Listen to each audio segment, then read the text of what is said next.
Welcome to Headline Buster, brought to you by The Point. I'm Li Chuan, sitting in for Liu Xin. The series dissects stories that are making headlines around the world and talk to my guests to compensate for the missing pieces of the puzzle. So join us in real time by sending us your comments or questions via the CGTN page on Twitter, Facebook, YouTube, Weibo, or Weixin. If you're watching this live on the CGTN app, email me at thepointwithlx@cgtn.com. Let us know what you think. We live stream Headline Buster at 11 a.m. Beijing time on Thursdays and air the segment on TV at 11:30 a.m. on Fridays. So join us during the live streaming and get in touch. We would love to receive and possibly read out your insightful comments. Well, in recent weeks, international organizations have been sounding alarm bells. A global food crisis is in the offing, exacerbated by the Russia-Ukraine conflict. David Beasley of the World Food Program, the WFP, goes as far as saying that the global food crisis is already well underway, and it will be, quote-unquote, beyond anything we've seen in our lifetime. So, how bad is it? Well, according to the 2022 edition of the State of Food Security and Nutrition in the World, as many as 828 million people, that means at least 1 out of 10 in our world today, go to bed hungry every night.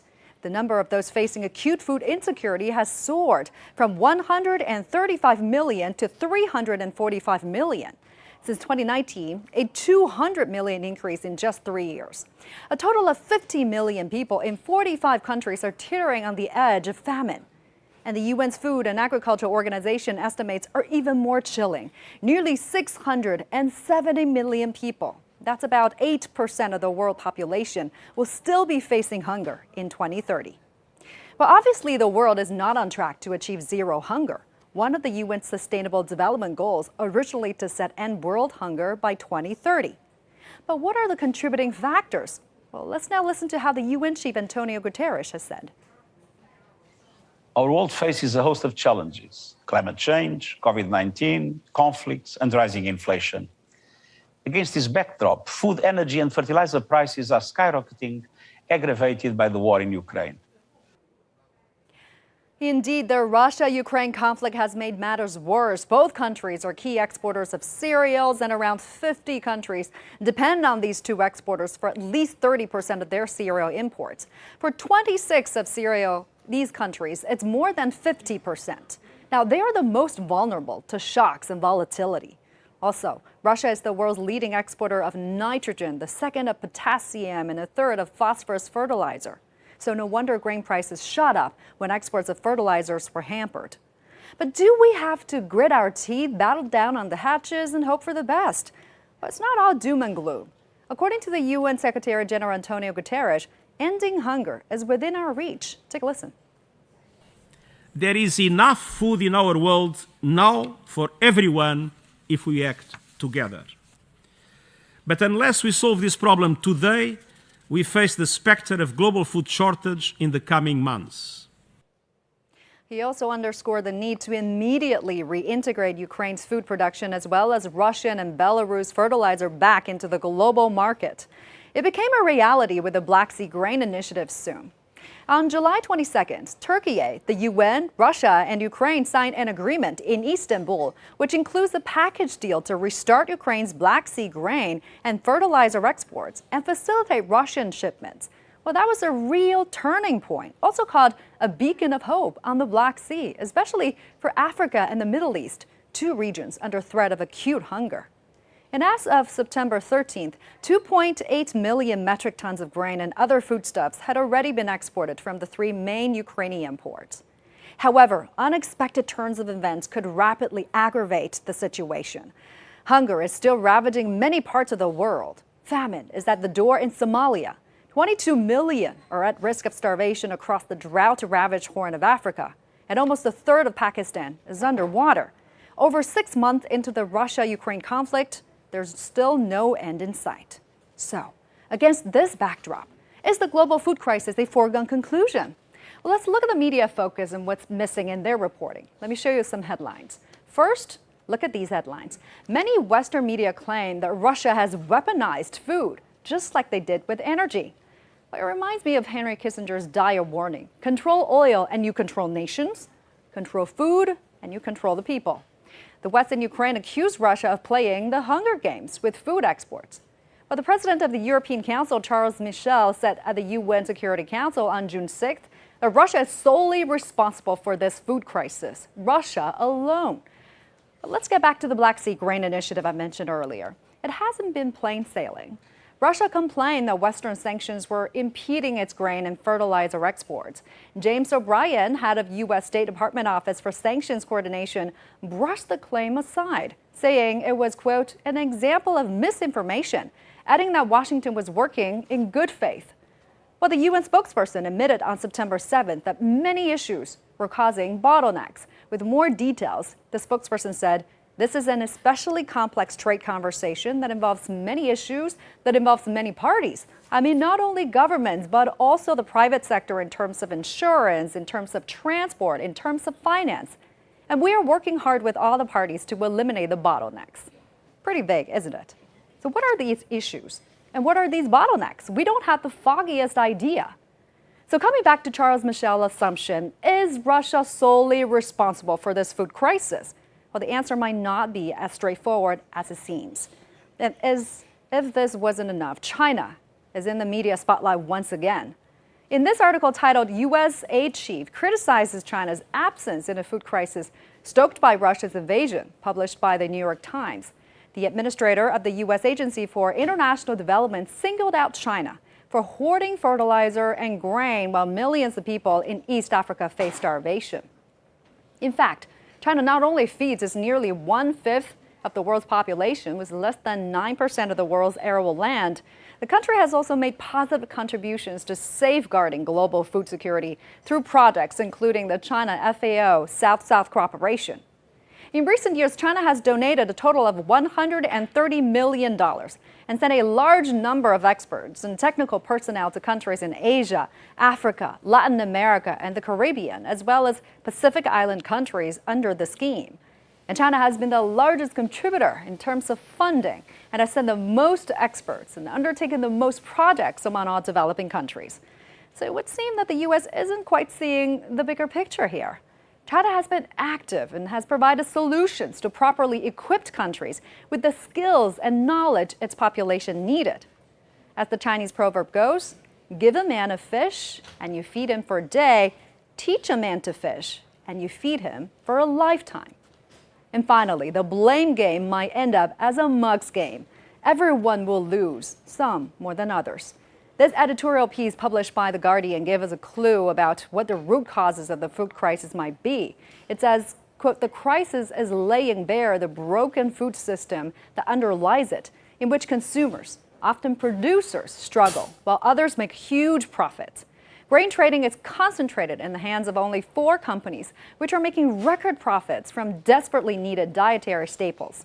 Speculation and profiteering were blamed for helping cause the Arab Spring in the last food crisis, and the fear is that they are once more prevailing.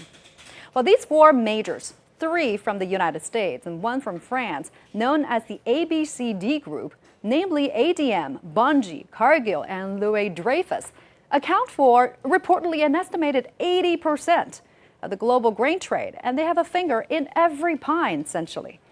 So instead of pinning the blame to anyone falling from grace or accusing others of ulterior motives, why not try and work out a solution collectively on grain and fertilizer shipments? But is there still room for a collective answer to avert a spiraling food crisis? We're going to take a short break here, and when we come back, I'll ask my guests to comment on the story. Don't go away. Donna Fraser is a 38-year-old single mother of 5, earning a salary of $100 a month.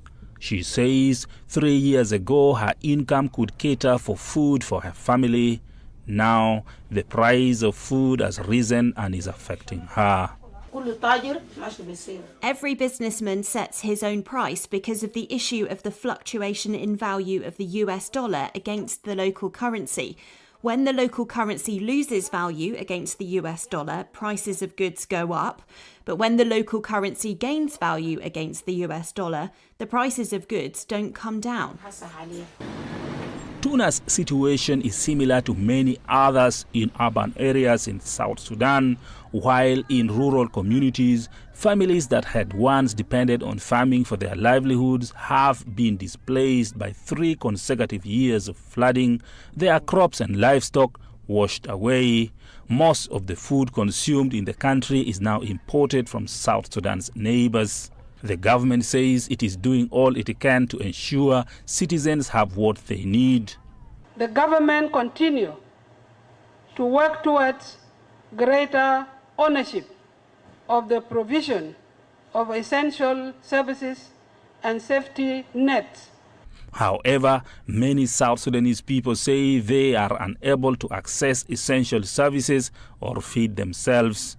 The government says it doesn't have enough funds to subsidize food prices, leaving many here dependent on food aid from agencies such as the United Nations World Food Programme or WFP. The WFP, though, says it lacks funds to meet the increasing food demand, leading the United Nations Children Agency or UNICEF to warn that 1.4 million children are at risk of becoming acutely malnourished in the country. The WFP says a cut in funding will leave vulnerable people reverting to survival strategies such as skipping or reducing meals, which will negatively affect children, while aid agencies say most international donors are redirecting funds to Ukraine. Our budget, our needs, are in excess of $5.6 billion. We know at the beginning of the year that's the target. If we can reach 60% of it, we're doing well. For Tuna Fraser, her next option is to sell off some of the few assets she has in order to afford food and school fees for her children. Patrick Oyet, CGTN, Juba, South Sudan. Buster, so as a global food crisis a foregone conclusion? Well, let's get more perspectives onto this. We're joined by a great panel. Let me introduce them to you. We're joined by Professor Sheng Yu from School of Advanced Agriculture at Peking University. Thank you for joining us. And Professor Joseph Mahoney from East China Normal University is joining us from Shanghai. Good to see you there, Professor. And lastly, Shamim Zakaria, a journalist and commentator, joining me also from Beijing. Great to have both of you, all of you with us. So let me start with Professor Sheng here, because you're an expert onto this. Russia has been widely accused of weaponizing food, but a lot of people might not know this. Some Western countries at the center of this global food trade or grain trade, they are enjoying a record bonanza amid rising food prices, aren't they? Talk to us about how does this global grain market work? It seems it's not that transparent and it's highly concentrated. Thank you, Liu Xin. I mean, it's a great pleasure for me to get in here. I mean, I totally agree with your point that actually the global food security problem is not because of the production or demand side. It's mainly about the distribution issue. Now, like you just now have mentioned that comparing to 2020, actually the global food supply has been already increased by 1.9% in total. Well, on the other hand, from the demand side, actually, because of economic downturn and COVID-19's impact, the total demand actually declined by 2.1%. So if we consider on both sides, actually the total food, security issue should be increased. However, you have already mentioned in your commentary that on average, still 828 million people still in starving. So it's generally about the distribution of the food issue. Yeah. So according to you, we don't have that much of a supply issue at this moment, but rather the distribution problem is causing perhaps an imminent global food crisis. Professor Mahoney, is that also what you think? Well, I do think that we've had, in terms of pricing, we have this idea that that the speculation in the futures market has impacted prices, along with global inflation associated with the U.S. Federal Reserve's monetary policies and Washington's fiscal and foreign policies. plus the conflict in Ukraine, which has contributed in part to disrupted shipping, soaring energy and fertilizer prices, as you noted before. And then, we've had irregular and extreme weather, which has impacted regional agricultural production in China, but also in Pakistan, and certainly a poor crop in South America this year.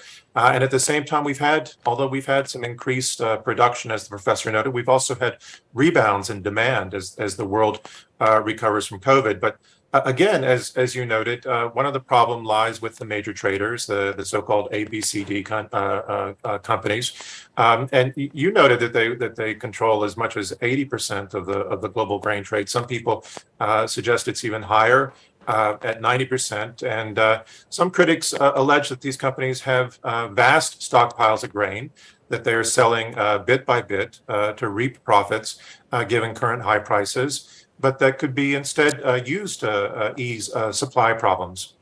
And one of the concerns here is that these are private firms that are interested in making profits, and they're not transparent on how much they hold or how much they could release to help improve food security in places that are quite vulnerable, but poor and unable to afford the prices that are currently being demanded.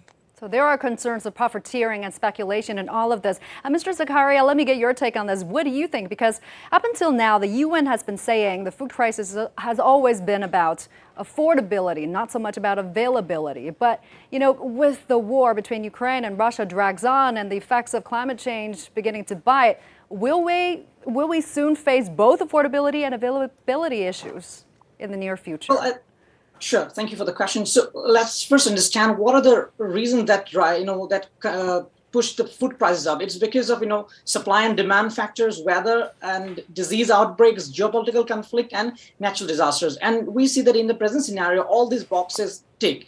And having said that, let's also, it would be incorrect to solely blame the ongoing conflict in Ukraine for the high food prices. That's because prices has been rising and quite strongly rising since the mid-2020.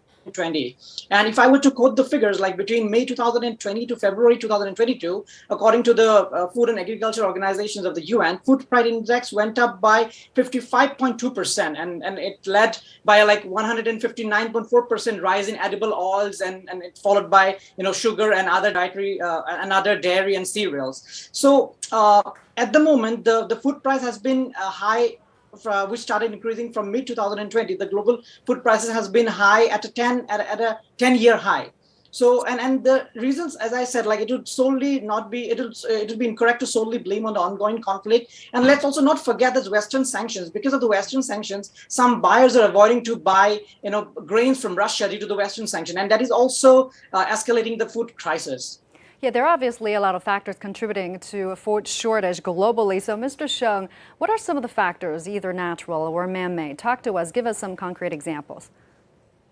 Well, there are a couple of issues actually in addition to this conflict. Well, one thing is about the weather condition.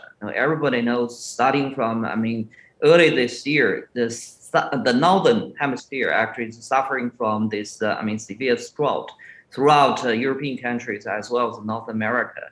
According to FAO estimation, there are around 1.4% of the decrease in the harvest of the grain in summer period. This actually gives some contribution to the limited supply of the grain in the early year. The other side actually is the continuing or ongoing spread of the pandemic in the early year, also causing more difficulty for logistics of the supply things, including not only just about the grains, but also including this fuel as well as materials which is used for the agriculture production. Third part of things, I would say that most of the countries, because of the concern of the regional dispute, as well as afraid of domestic food security.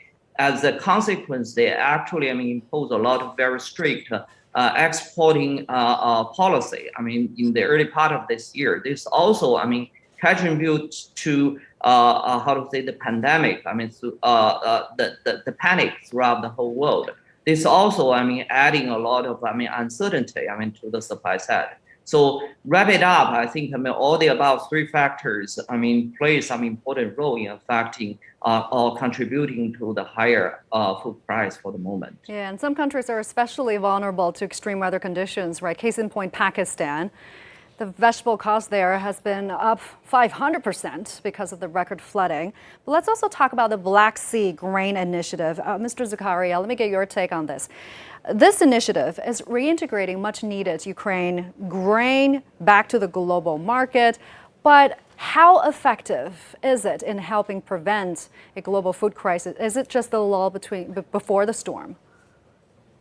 Well, it's difficult to pinpoint what exactly how it will pan out. But for the time being, let's say that there's a steady decrease in international food prices and the increasing availability of the badly needed grain from Ukraine. And it can be said that these are the early signs of success. And if you listen to the statement from the UN trade chief like Rebecca Grispan, she said that the prices have steadily gone down and export from Ukraine and Russia has increased since July 22. When the grain deal was struck, and it has helped to ease the pain for 1.6 billion people in the world. So I think for the moment, it looks like a constructive agreement. Having said that, the conflict or the fear always looms large that if in case Russia decides not to continue the deal after it expires, what will happen? And will it again push millions of people into hunger, especially in the developing countries? So only time will tell how things will pan out. Yeah, that's the big question there, right? Will Russia agree to extend the agreement? Because this agreement could be automatically renewed without further negotiation. But Russia has been openly expressing the dissatisfaction with this agreement. It's not happy about where the Ukrainian grain is going, saying that Ukrainian grain is only going to wealthier European countries, not poorer countries. This claim is denied by the United Nations, of course. We have to point that out. So, Professor Mahoney, what are the chances? What are the chances of Russia extending the agreement? Well, my sense is that Putin will not block extension, that would be very detrimental to Russia's global image, including many of Russia's friends and allies that have remained neutral in this conflict. They would be the ones likely to suffer the most from it. However, it should be noted that Russia's recent setbacks on its eastern front in Ukraine might complicate Moscow's strategic posture. It might compel it to rethink the deal, or it might compel it to accelerate other aspects of the conflict that could disrupt both supply and the logistics with moving that grain to market. And what could happen if Russia denies to extend the agreement, Professor Sheng? Well, in my opinion, number one, if this extension is not made further, then definitely will negatively affect the supply side. As you all know that Ukraine's export is accounting around, like 10% of every tradable grains, in the world. But on the other hand, we should look at the issue from more optimistic perspective. Number one thing here is that the current initiative only covered maize export. So according to the current situation, I will only, make adjustment for the more, supply, based on the initiative, for maize itself, but didn't change any expectation for wheat and other type of things. So I would say that, if this, initiative hasn't been expected, the more impact is more, on the maize, export of maize trade throughout the world rather than other type of grains. Well, we'll have to point out that on September 14th, UN chief and Russian President Vladimir Putin, they held a call, and the UN chief expressed that they are working now currently to remove the obstacles for Russia to export as agricultural products, other products, as well as fertilizers. But we will see how this will turn out. But let's talk about China as well, Mr. Sheng. Let me lean on your expertise on this. China has suffered severe heat wave this summer. What are the impacts of this on China's food security? Generally speaking, this heat wave actually happened in the past few months, has significantly affected northern west part of China, as well as southern west part of China along the Yangtze River downstream of it. However, the impact of it, on the grain supply side actually is limited. To my knowledge, I mean, through the, based on the statistics on the harvest, from summer crops, now generally the total amount of grain supply in this year has generally increased by 1%. This is partly because very, efficient policy support in the early part of this year, as well as very encouraging, procurement price. According to the national statistics, this year, the total procurement of floor price for farmers, for collecting or, purchase procurement of the summer crop has increased by, 1 cent, in this early part of the year. Now, in later part of this year, according to the forecast that we are going to also have a harvest year. So generally speaking, the total grain output for China for this year will continue to about 650 million tons abound, which means that we are going to increase the total supply. Yeah. Sounds like so far so good. But you know, a lot of countries, including India, Malaysia, and Ghana, they have been resort to what experts are calling food nationalism, right? Limiting their food exports to the world market. Mr. Zakaria, will this have a domino effects on other countries? What do you think? Well, in the short term, maybe yes, but also you have to understand that food for a country like India, developing country like India, which is 70% agrarian economy, for the government, the priority is always to secure the rice bowl of the domestic population before they can export. I think that's one of the reasons why it has resorted to, putting a limit on the export of wheats. So that's one reason. So if you talk about, in my opinion, if you ask me about will that have a significant impact on the world, I would say maybe it will have limited short-term impact, but in terms of long-term impact, maybe not much long-term impact. Let's leave things on a constructive note, Professor Mahoney. What are some of the, measures that's needed in order to find a collective solution to deal with global food crisis?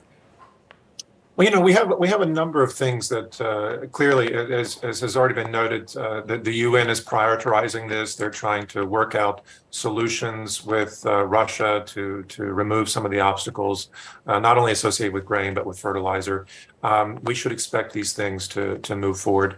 And although we have, the threat of food nationalism, it's also the case that, a major agricultural country like India, they have a powerful incentive to sell their grain, to earn foreign exchange, to earn money for their economy, especially when they're trying to recover. So, I think if we can push through this current spate of global tensions, as well as the extreme weather we've had this summer, and if as the professor says, we can avoid a downturn of supply with the winter crops, then we may be able to emerge relatively unscathed, as long as we provide the necessary supports for the developing countries that are going to be hardest hit in the near term.